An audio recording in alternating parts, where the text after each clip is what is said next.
The great crystal hall of Zephyria Prime buzzed with voices from across the galaxy.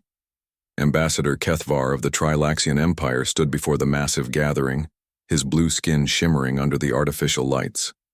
Representatives from dozens of worlds filled the seats, their various forms creating a rainbow of colors and shapes that would have amazed any human observer, if humans had been real. Kethvar cleared his throat and began to speak. My fellow beings, today I wish to share with you the most fascinating collection of myths our scholars have discovered. These stories speak of a species called humans, supposedly from a blue world in the outer rim. The ambassador touched a control panel, and holographic images filled the air above the assembly. According to these tales, humans were bipedal creatures with only 2 arms and 2 legs, yet they could survive in environments that would kill most of us instantly. The gathered representatives leaned forward with interest. Stories and myths always drew attention during these long council sessions. Kethvar continued, his voice growing more animated. The legends say humans could breathe poison gas, survive, in freezing cold, and even live after losing significant amounts of their bodily fluids. But most interesting of all, these creatures supposedly had an unusual reaction to danger. A Vorthan delegate raised one of his 6 arms. What kind of reaction, Ambassador? Instead of fleeing when faced with overwhelming odds, humans would reportedly become more dangerous. The stories claim they would fight harder when protecting others than when protecting themselves. Some tales even suggest they would sacrifice their own lives for complete strangers. Kethvar paused as murmurs rippled through the assembly. Of course, such behavior defies all logic and evolutionary sense. Far across the galaxy, Captain Jake Morrison stood on the bridge of the EFS Wanderer, staring at the star charts displayed on the main screen. His ship hung in space near the edge of human territory, sleek and dangerous like a predator waiting to strike. The bridge crew moved with quiet efficiency around him, each person focused on their tasks. Captain, called out Lieutenant Commander Lisa Hayes from her position at the tactical station. We're receiving the final go order from Earth Command. She looked up at Morrison, her brown eyes serious. Are you ready for this? Morrison nodded slowly. He was a tall man with graying hair and lines around his eyes that spoke of years spent in space. As ready as anyone can be for making first contact with an entire galaxy. Communications, open a channel to Earth. The main screen flickered and Admiral Ryan Cross appeared, broadcasting from Luna Station. Jake, you know how important this mission is. Humanity has been watching the galactic community for decades. We've learned their languages, studied their technology, and observed their conflicts. The time has come to introduce ourselves. Understood, Admiral, Morrison replied.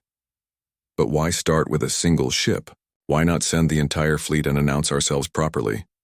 Cross smiled grimly. Because according to their own records, humans exist only in their mythology. We have the advantage of surprise, and surprise can be either a weapon or a shield, depending on how we use it. Your job is to make peaceful contact and assess their true intentions toward newcomers. Back on Zephyria Prime, the council session continued. Kethvar displayed more holographic images showing ancient texts and data fragments. These human myths appear in the folklore of at least 40 different species across the galaxy.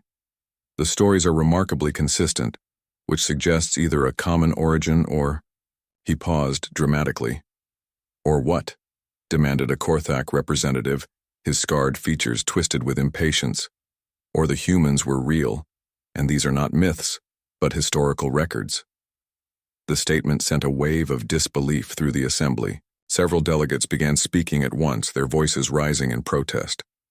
Meanwhile, on the trade station Nexus 7, a young Vorthon merchant named Zilch Kree made a discovery that would change everything.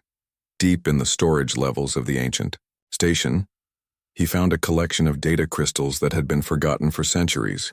The crystals contained star charts and navigation data pointing toward a system in the outer rim, a system that matched exactly the descriptions in the human legends. Zilch Kree's tentacles trembled as he realized what he had found.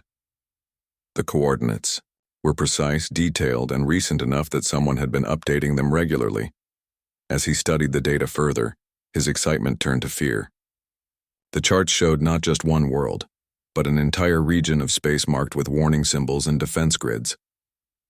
At that same moment, deep space monitoring stations across 3 sectors detected something unprecedented.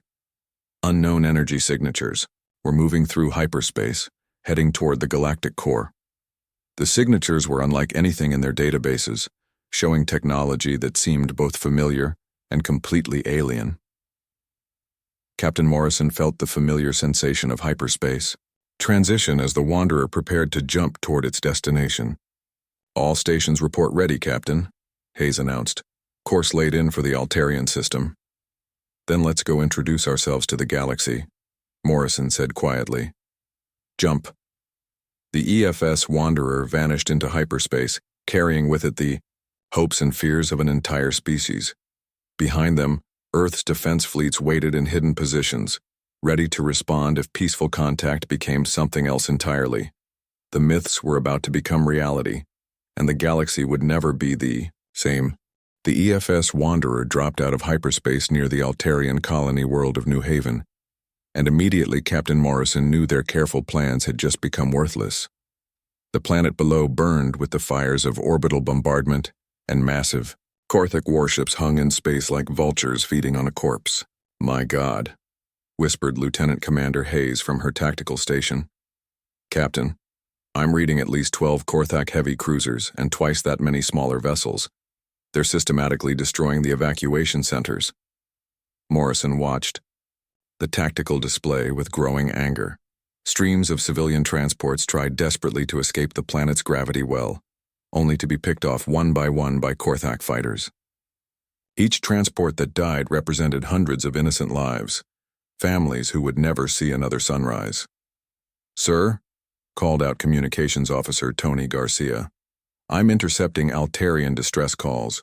They're requesting immediate assistance from any vessels in the area. Their defense fleet has been completely destroyed." The bridge fell silent except for the steady beeping of tactical alerts. Every person there understood the impossible choice their captain faced. Peaceful first contact protocols demanded they identify themselves to all parties and request permission to enter the system. But following protocol meant watching millions of people die while they filled out the proper forms. Morrison made his decision in less than 10 seconds. Battle stations. Hayes, target the Korthak cruiser that's firing on those transports.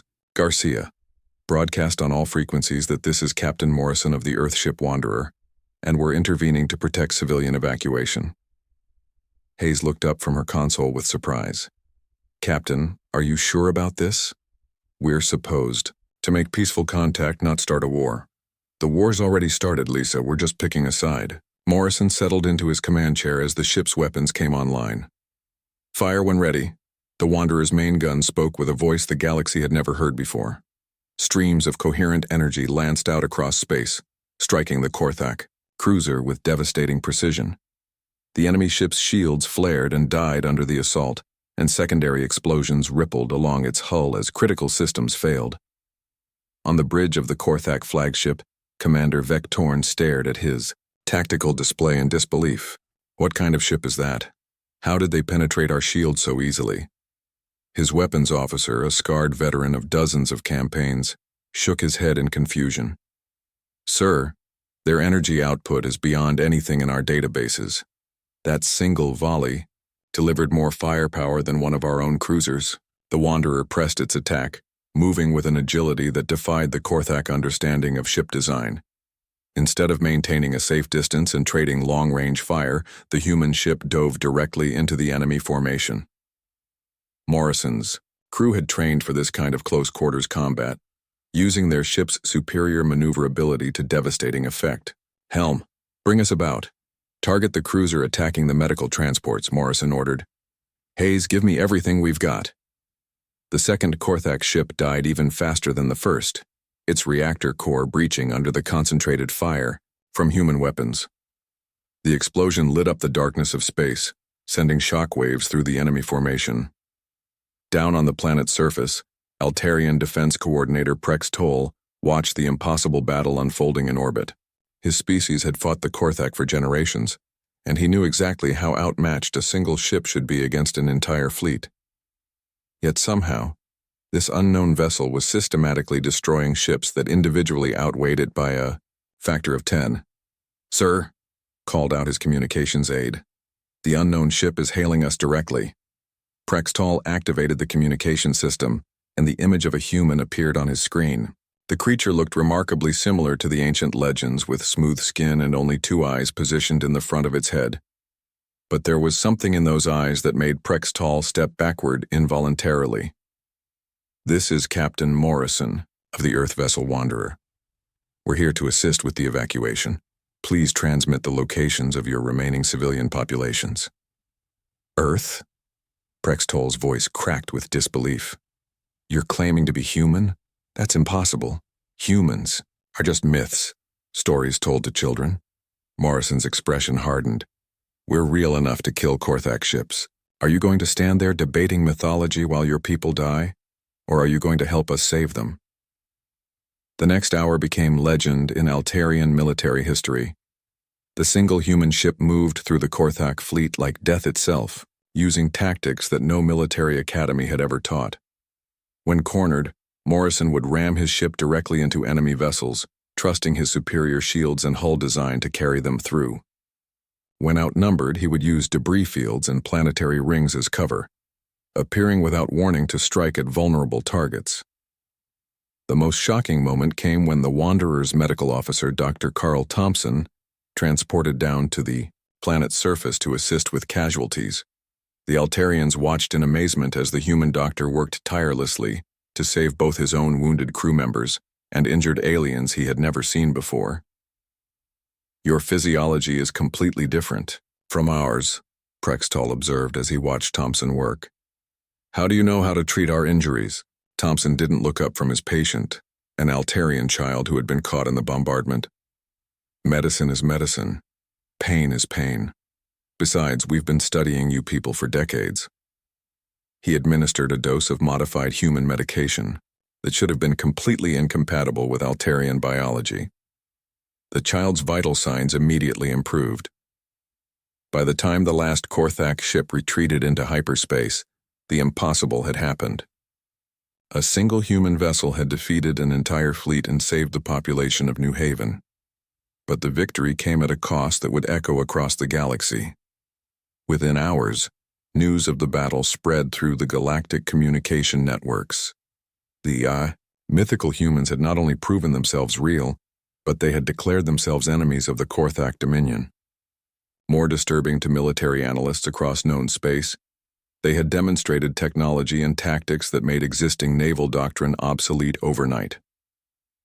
As the Wanderer settled into orbit around New Haven for repairs, Captain Morrison found himself facing a new kind of battle. Representatives from a dozen species demanded explanations, proof of human identity, and justification for their intervention. The careful diplomatic protocols that Earth had spent years developing had been replaced by a crisis that threatened to reshape the entire balance of galactic power. The myths had become reality with the sound of weapons fire, and now the galaxy would have to decide whether these legendary warriors were saviors or the greatest threat they had ever faced. Admiral Ryan Cross stood in the command center of Luna Station, staring at the holographic display that showed the chaos spreading across the galaxy. The carefully planned first contact mission had become a galactic incident in less than 24 hours, and every species with military capability was choosing sides. "Sir," reported Intelligence Officer Kate Williams, "we're receiving demands from the Korthak Dominion for Captain Morrison's immediate surrender. They're claiming he committed unprovoked acts of piracy and murder." She paused, reading from her datapad. "They're also mobilizing their entire war fleet." Cross nodded grimly. He had known Jake Morrison for 15 years, had served with him during the Mars colony conflicts. Morrison was a good man who would never back down from protecting innocent lives, which made him exactly the wrong person to send on a diplomatic mission and exactly the right person to have when shooting started. "What's the response from the Galactic Council?" Cross asked. "Mixed, sir. The Altarians are declaring Morrison a hero and requesting formal alliance with Earth. The Trilaxians want to study our technology, The Vorthons are demanding we submit to galactic law and surrender our ship for inspection. Williams looked up from her reports. The hegemony of Voss is staying neutral, but our intelligence suggests they're secretly backing the Korthak position. Meanwhile, on the Trilaxian homeworld, Ambassador Kethvar studied every available recording of the Wanderer's battle with growing fascination and horror. The human ship had violated every principle of accepted naval warfare, closing to ranges where collision was inevitable and using maneuvers that should have killed the crew from acceleration stress. Replay the sequence where they ram the Korthak destroyer, Kethvar ordered his military analysts. The holographic display showed the Wanderer diving directly into an enemy ship 3 times its size, shields flaring as it punched through the larger vessel's hull and emerged from the other side. "Sir," said military advisor Genkol, "our engineers insist this is impossible. No known material could survive that kind of impact, and no crew could survive the acceleration forces involved." Kethvar studied the data more carefully. "Unless their inertial dampening technology is far superior to ours, or unless humans are physically capable of withstanding forces that would kill us." He paused, remembering the ancient myths. The legends always claimed humans were impossibly resilient. On New Haven, Captain Morrison found himself in an increasingly difficult position. The Wanderer sat in the orbital shipyard undergoing repairs, but every day brought new complications. Diplomatic representatives from dozens of species demanded meetings, interviews, and explanations that Morrison was not authorized to provide. "Captain," Lieutenant Commander Hayes reported during their morning briefing, "we've got 3 more delegations requesting permission to come aboard. The Zephyrians want to examine our medical technology, the Corellians want to discuss defensive alliances, and the Vorthons are demanding we submit to inspection under galactic law." Morrison rubbed his temples, feeling the weight of responsibility settling on his shoulders. "What about our communication with Earth? Still blocked by interference from the local nebula. We won't be able to reach Admiral Cross for at least another week." Hayes consulted her datapad. "But sir, we're receiving regular intelligence updates through our deep space relays. The Korthak Dominion is assembling the largest fleet in recorded galactic history." The captain walked to the viewport and looked down at New Haven. The planet still showed scars from the bombardment, but already construction crews were working to rebuild. Altarian families had named their children after human crew members, and the local defense forces had requested training in human combat tactics. Sergeant First Class Danny Rodriguez had become an unofficial celebrity among the Altarian military. His training sessions in adaptive combat drew audiences from across the planet, as local soldiers learned techniques that seemed to defy conventional military logic. "The key to human tactics," Rodriguez explained to a group of Altarian officers, "is that we don't fight the enemy we expect to face. We fight the enemy that's actually in front of us." He demonstrated a close-quarters combat technique that used momentum and leverage instead of brute strength. "Every situation is different, so every response must be different." One of the Altarian officers, a female named Trixvel, raised her hand. "But how do you coordinate such flexible tactics across an entire unit? Without rigid doctrine, how do you maintain unit cohesion?" Rodriguez smiled. "Trust. Every human soldier trusts every other human soldier to adapt and improvise as needed. We don't need rigid doctrine because we trust our people to make the right decisions under pressure." The concept was revolutionary to species that had fought wars using formations and tactics that hadn't changed in centuries. But within days, Altarian resistance cells on other worlds began reporting victories against Korthak occupation forces, using the flexible tactics Rodriguez had taught them. On the Korthak homeworld, Lord Commander Vexkorth received reports that filled him with both rage and fear. The human ship had not only humiliated his forces at New Haven, but the tactics they had demonstrated were spreading like a plague across occupied territories. "My lord," reported Intelligence Chief Kragven, "the Altarian rebels have begun using hit-and-run tactics that mirror human methodology. They strike without warning, use unconventional weapons, and disappear before our forces can respond effectively." Vexkorth slammed his armored fist against the command table. One single ship has undone decades of military dominance. He turned to face his assembled commanders. How many vessels do we have available for immediate deployment? 237 ships of the line, my lord, plus escort vessels and support craft. The largest fleet we have ever assembled. Then, we will crush these humans before their plague of tactics can spread further. Prepare for immediate departure to Altarian space. Vexkorth's eyes glowed with anticipation. If humans are real, then they can die like any other species. Back on Luna Station, Admiral Cross made the decision that would change galactic history forever. The intelligence reports were clear. The Korthak fleet would reach New Haven in less than a week, and Captain Morrison's single ship could not possibly survive against such overwhelming numbers.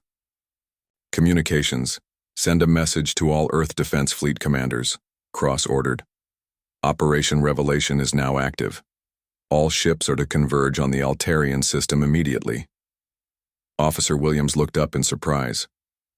Sir, that will reveal our entire military capability to the galaxy. There will be no going back to secret observation. Cross nodded slowly. The time for secrets is over, Kate. Humanity is about to take its place in galactic civilization, whether the galaxy is ready for us or not. He studied the tactical display showing the approaching Korthak fleet. Besides, Jake Morrison and his crew saved an entire world. We're not going to abandon them now. As orders went out across human space, 50 of the most advanced warships ever built began their journey toward a small colony world that most of the galaxy had never heard of. The Earth Defense Fleet was about to reveal itself, and with it, the true scope of human military capability. The storm was gathering, and at its center waited a single damaged ship whose crew had no idea they were about to become the focal point of the largest space battle in galactic history. Lord Commander Vexkorth stood on the bridge of his flagship as the massive Korthak fleet dropped out of hyperspace at the edge of the Altarian system. 237 warships materialized in perfect formation, their hulls gleaming with the dark metal that had struck fear into countless worlds across the galaxy. Target the human vessel immediately, Vexkorth commanded. I want that ship destroyed before it can transmit any tactical data to whatever hidden fleet supports it. He studied the tactical display with satisfaction. One small ship against the might of the Dominion. This will be over quickly. On New Haven, Captain Morrison watched the sensor readings with growing concern. The Wanderer had completed basic repairs, but she was still operating at only 70% efficiency. Against a single Korthak ship, that might be enough.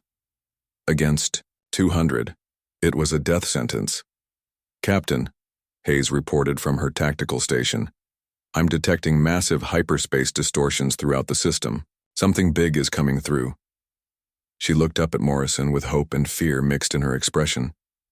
Multiple contacts dropping out of hyperspace behind the Korthak fleet. The EDS Liberty emerged from hyperspace first, her massive bulk dwarfing anything the Korthak had brought to the battle. Admiral Cross's flagship was followed by 49 other vessels of the Earth Defense Fleet, each one representing technology that the galaxy had never seen before. Vexkorth stared at his tactical display in disbelief. Where did they come from? How did they mask such a large fleet from our sensors? His tactical officer, a veteran of dozens of campaigns, shook his head slowly. Sir, those ships don't match any design in our databases. Their energy signatures are completely unknown, and their formation patterns suggest coordination beyond anything we've encountered. Admiral Cross opened communication channels to both the Korthak fleet and his own ships. This is Admiral Ryan Cross of the Earth Defense Fleet. Lord Commander Vexkorth, you are ordered to withdraw from this system immediately. Any hostile action against civilian populations or Earth vessels will be met with overwhelming force. Vexkorth's response was immediate. You humans hide behind myths and legends, but you bleed like any other species. All ships open fire. The Battle of Altaria began with the largest exchange of weapons fire in recorded galactic history. Korthak ships unleashed their full arsenal, streams of energy and projectiles filling space with deadly light. But the human fleet response was unlike anything the galaxy had ever witnessed. Instead of maintaining traditional battle lines and exchanging long-range fire, the Earth ships dove directly into the enemy formation. The EDS Phoenix, commanded by Captain Nick Palmer, demonstrated human tactical innovation by using asteroid debris as cover and turning the ship itself into a kinetic weapon when conventional ammunition ran low. Phoenix to all ships, Palmer broadcast as his vessel rammed through a Korthak cruiser's bridge section. Remember, we're not here to fight fair. We're here to win. The EDS Valor, under Commander Susan Ward's leadership, found itself surrounded by 5 enemy vessels with failing shields and damaged weapons. Ward made a decision that would become legend throughout human space. All hands, prepare for collision. We're taking that Dreadnought's reactor with us. The Valor's final charge through the Korthak Dreadnought's main hull created an explosion visible from the planet's surface. The blast destroyed 3 enemy ships and crippled 2 others, but it also meant the loss of Ward and her entire crew on the Bridge of the Liberty. Admiral Cross coordinated the fleet with the precision of a conductor leading an orchestra. Stevens, take your squadron through their left flank. Palmer, I need you to draw fire away from the evacuation ships. Morrison, you're cleared to rejoin the formation. The repaired Wanderer launched from New Haven's orbital shipyard and immediately integrated into the human battle formation. Captain, Morrison's crew moved with the same deadly efficiency they had demonstrated during their first encounter, but now they were part of something larger and more terrifying. Vex Korth watched his tactical display with growing horror as his ships died, one by one. The humans fought like no species he had ever encountered, coordinating their movements with impossible precision, while adapting their tactics to each individual engagement. Sir, his communications officer reported, we're receiving surrender requests from 12 of our own ships. The humans are offering to accept prisoners and provide medical assistance to our wounded. Impossible, Vex Korth snarled. No species offers mercy in the middle of battle, but across the battlefield, human ships were indeed broadcasting surrender terms and medical assistance to crippled Korthak vessels. The EDS Mercy, the fleet's hospital ship, moved through the debris field rescuing survivors from both sides, her medical bays treating Korthak wounded alongside human casualties. Dr. Carl Thompson, now serving as chief medical officer for the fleet, worked alongside Altarian doctors and human medics to save lives regardless of species. Medicine doesn't care about politics, he explained to a wounded Korthak soldier. Pain is pain, and everyone deserves treatment. The battle's turning point came when Captain Rodriguez, now commanding the EDS Defiance, demonstrated the ultimate expression of human tactical flexibility. Surrounded by 8 enemy ships and facing certain destruction, Rodriguez ordered his crew to abandon ship while he used the vessel's self-destruct to create a massive electromagnetic pulse that disabled the entire enemy squadron. Rodriguez to Fleet Command, came his final transmission. Package delivered. Tell my family I kept my promise. As the battle entered its final phase, the scope of human victory became clear. The Korthak fleet, once the terror of the galaxy, had been reduced to scattered survivors fleeing toward hyperspace. But the cost had been significant. 7 human ships destroyed and hundreds of crew members dead or wounded. Admiral Cross surveyed the aftermath from the Liberty's bridge. Debris from both fleets drifted through space like metallic snow, while rescue ships from New Haven joined the human recovery efforts. Communications. Broadcast to all remaining Korthak vessels. Any ship that surrenders will be treated according to the laws of war. Any ship that continues fighting will be destroyed. The response was immediate. 37 Korthak ships dropped their shields and powered down their weapons, their crews choosing survival over a hopeless fight. On New Haven's surface, Defense Coordinator Prex Toll watched the human fleet establish orbit around his world. The impossible had happened. The mythical humans had not only proven real, but they had shattered the most powerful military force in the galaxy, while simultaneously offering mercy to their defeated enemies. Sir, his aide reported, we're receiving communication requests from over 40 different species. Everyone wants to know about the humans and their capabilities. Prex Toll nodded slowly. Send responses to all of them. Tell them that humans are real. They are powerful and most importantly, they are honorable. He paused, watching as human medical ships continued rescue operations. The galaxy just learned that some myths are true, and some legends are worth believing in. The Battle of Alteria was over, but its consequences would reshape galactic civilization. Humanity had announced itself to the galaxy not with words, but with actions that would be remembered for generations. The legends had become reality written in fire and sacrifice among the stars. The Galactic Council Station orbited the neutral world of Concordia Prime, its massive structure designed to impress visitors with the combined might of galactic civilization. But as Admiral Cross's diplomatic fleet approached the station, the usual sense of awe was replaced by tension that could be felt across light years. The EDS Constitution led the small human formation, her pristine hull reflecting the light of Concordia's sun. Behind her came 4 escort vessels and the diplomatic transport carrying Earth's first official ambassador to the galaxy, Dr. Helen Parker. The former university professor had spent her entire career studying alien cultures through intercepted communications, but she had never expected to meet them under these circumstances. "Admiral," reported Colonel Frank Miller from the security station. "I'm reading elevated military activity throughout the system. At least 50 warships from various species are positioned around the station." Cross nodded grimly. "They're not here for a celebration, Frank. The galaxy is deciding whether we're allies or enemies, and some of them have already made up their minds." On the station, the emergency council session had been in progress for 3 days. Representatives from every major species argued endlessly about humanity's unauthorized intervention in galactic affairs, while military leaders demanded access to human technology, and politicians called for immediate action against the new threat. Ambassador Kethvar stood at the central podium, his blue skin pale with exhaustion. "Fellow beings, we cannot ignore what happened at Alteria. A single species has demonstrated military capability that exceeds our combined fleets. We must decide how to respond before they decide our fate for us." The Vorthon representative, a massive creature with 6 arms and crystal-like skin, spoke with barely controlled anger. "They destroyed an entire Korthak fleet, 200 ships reduced to debris in a matter of hours. How do we know they won't turn those weapons on us next?" "Because," interrupted the Altarian delegate, "they risked their own lives to save our people. The humans could have conquered our world easily, but instead they died protecting our evacuation ships."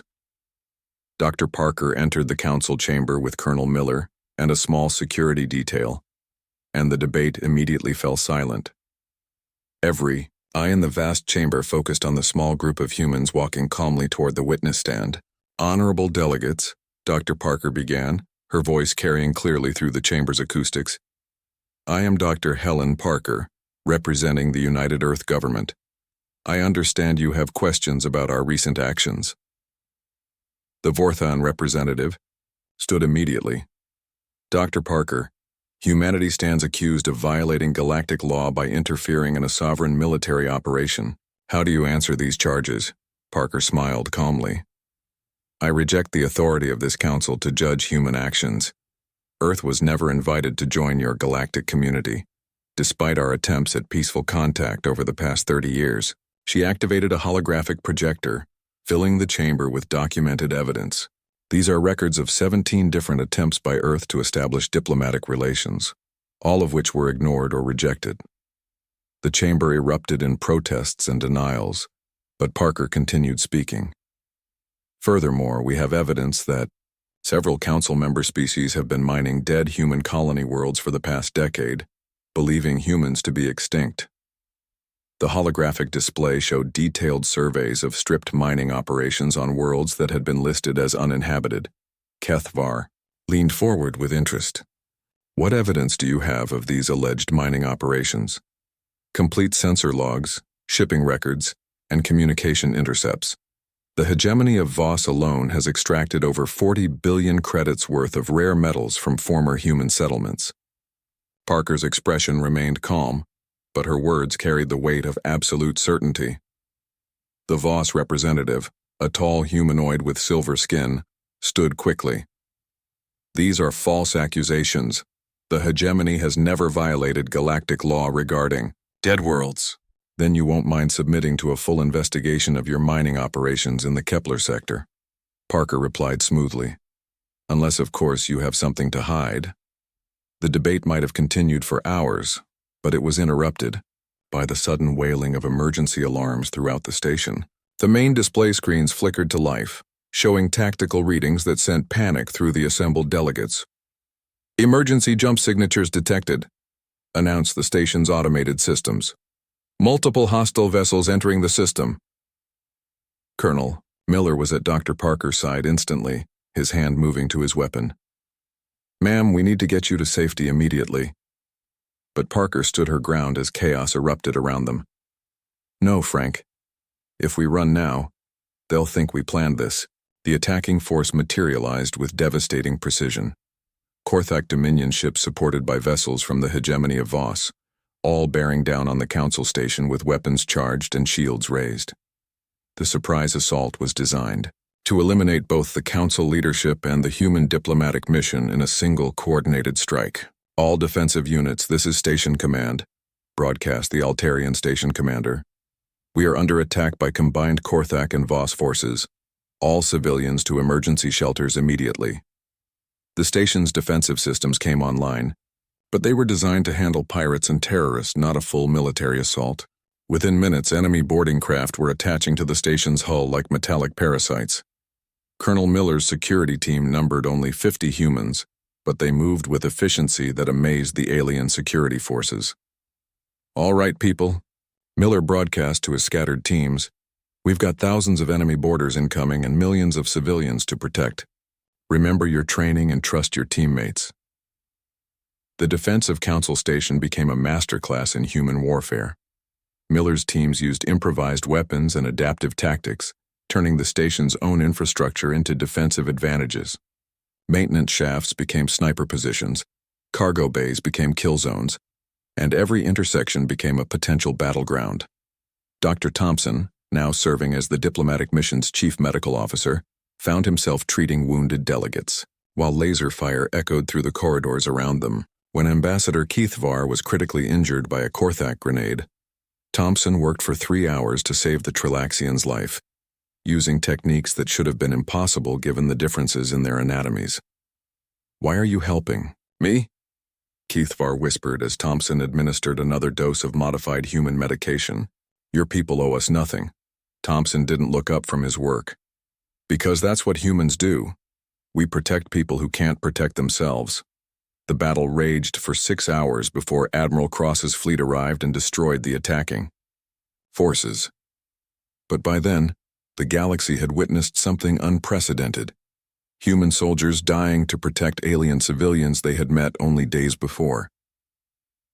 As rescue operations began and the wounded were evacuated, the Galactic Council found itself facing a new reality. The humans had proven themselves in the most decisive way possible, not through demonstrations of strength, but through sacrifices made for others. Dr. Parker stood in the damaged council chamber, her diplomatic uniform torn and stained with blood from helping with rescue operations. Honorable delegates, humanity doesn't seek to conquer or control. We seek to protect and defend. The choice of how you respond to that offer is yours. The vote was unanimous. Humanity was granted full membership in the Galactic Council with Dr. Parker serving as Earth's first representative. But more importantly, the galaxy had learned that some myths were worth believing in, and some legends were worth following. 6 months after the Battle of Council Station, the galaxy bore little resemblance to the rigid hierarchy that had existed before humanity's arrival. On the former Korthak homeworld of Torvak, newly elected President Mex Cole stood before a crowd of freed slaves from a dozen different species, reading from a document that would have been unthinkable just a year earlier. Today marks the ratification of the Torvak Constitution, guaranteeing individual rights and freedoms to all sentient beings within our territory, Mex Cole announced. The former slave had learned about human concepts of democracy from Captain Morrison during the Liberation Campaign, and had insisted on modeling their new government after Earth's principles. Admiral Morrison, promoted after the successful defense of Council Station, watched the ceremony from the reviewing stand alongside Dr. Parker and General Miller, the transformation of the former Korthak Dominion into the Free Worlds Alliance had been swift and largely peaceful, as populations that had lived under tyranny for generations embraced the human concepts of individual liberty and representative government. It's remarkable, Dr. Parker commented as the ceremony continued. 18 worlds have already petitioned to join the alliance, and another 30 are in the process of overthrowing their authoritarian governments. Morrison nodded, but his expression remained thoughtful. Change this rapid can be dangerous. Helen, we need to make sure these new governments are stable enough to survive without constant human intervention. On the bridge of the EDS New Haven, Captain Lisa Hayes reviewed the tactical reports from across human space. Her ship, the first vessel designed jointly by human and alien engineers, represented the future of galactic cooperation. Altairian, shield technology combined with human weapons systems and Trilaxian navigation computers, created a vessel more capable than any single species could have built alone. Captain, reported Communications Officer Garcia, now her first officer. We're receiving updates from the training facilities on Luna. The first class of integrated human-alien military officers graduated yesterday. Hayes smiled as she read the reports. Former enemies were now working side by side, learning from each other in ways that would have seemed impossible before the war.